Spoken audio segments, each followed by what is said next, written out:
In order for you to get the blessing and the miracle that God is calling for you to have, and he gave you that promise, is first, you have to do what he said the first time. That is to obey his command, obey his word, obey him. God is a covenant keeping God.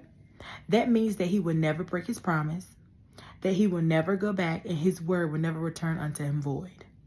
You have to become the person that he is calling you to be. Transformation only comes by the renewing of your mind. So internally, you have to become the person that God is calling you to be in order for you to even get what he has for you.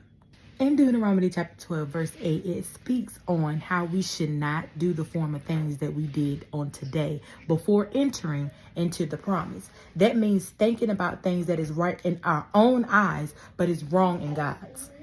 Quick story time. So God promised me something years ago. And in the beginning of the promise, I was so fixated on the promise. I didn't put my focus and fixate my mind on God, right? So the promise became my God. I idolized the promise. I idolized what he had for me.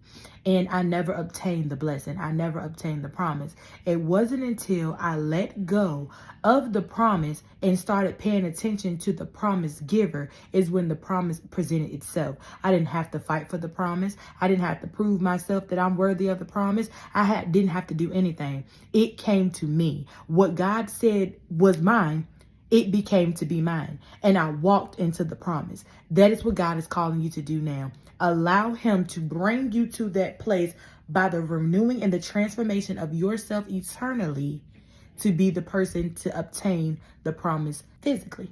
Okay?